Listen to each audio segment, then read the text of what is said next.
Waziri wa mambo ya nje wa Marekani Marco Antonio Rubio ametoa onyo kali kuhusu nafasi ya Irani katika usalama wa nishati duniani, akieleza kwa kufungwa kwa mlango wa bahari wa Hormuz kunaweza kuwa na athari kubwa sawa na silaha ya nyuklia ya kiuchumi.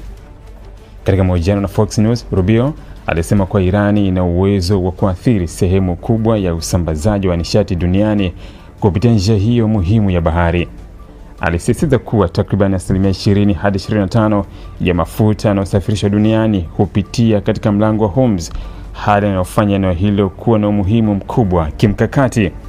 Kwa mujibu wa Rubio, kauli na vitendo vya Irani vinaashiria nia ya kuitumia nafasi hiyo kama chombo cha shinikizo dhidi ya mataifa mengine. Irani inajigamba kwamba inaweza kushikilia mateka sehemu kubwa ya nishati duniani, alisema, akionya kuwa hatua kama hiyo inaweza kuvuruga uchumi wa kimataifa kwa kiwango kikubwa.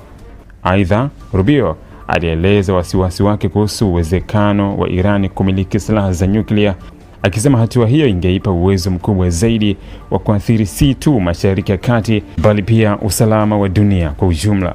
Kwa mtazamo wake, Irani tayari inatumia rasilimali zake za mafuta kama njia ya kujipatia nguvu ya kisiasa na kiuchumi, na kumiliki silaha za nyuklia kungeongeza hatari hiyo. Katika maelezo yake, Rubio alitofautisha pia mitazamo iliyopo ndani ya uongozi wa Irani. Alisema kuwa ingawa kuna watu wenye misimamo mikali serikalini, wapo pia wanaotambua umuhimu wa kuendesha uchumi na kuhakikisha ustawi wa taifa lao. Hata hivyo, alionya kuwa msimamo mkali unaonekana kuendelea kuwa na ushawishi mkubwa katika maamuzi ya kisiasa ya nchi hiyo. Pamoja na ukosoaji wa Rubio, alisisitiza kuwa Marekani hailengi kuwadhuru wananchi wa Irani bali inalenga sera na maamuzi ya uongozi wa nchi hiyo. Aligusia pia maandamano yaliyotokea mapema mwaka huu nchini Irani, akieleza masikitiko yake kuhusu jinsi yalivyokandamizwa. Lengo letu lilikuwa kuona wananchi wa Irani wanasikilizwa badala ya kushuhudia maelfu wakipoteza maisha mitaani, alisema, akirejea ripoti za vifo vya waandamanaji vilivyotokana na hatua za kiusalama. Kauli za Rubio zinakuja kwenye kipindi ambacho mvutano kati ya Marekani na Irani unaendelea kuongezeka, hasa kuhusiana na masuala ya nyuklia, usalama wa eneo la Ghuba ya Uajemi na uhuru wa usafiri wa baharini.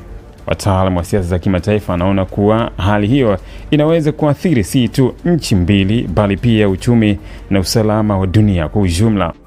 Kwa ujumla, kauli ya Rubio inaashiria msimamo mkali wa Marekani dhidi ya Irani, huku ikiweka wazi kuwa swala la mlango wa Hormuz linaendelea kuwa moja ya maeneo nyeti zaidi katika siasa na uchumi wa kimataifa. Ili kuwa mwanafamilia bora wa Global TV, usisahau kusubscribe, like, kushare na kucomment. Baada ya kusubscribe, bonyeza alama ya kengele ili kupata taarifa kwa kila video inayopanda Global TV.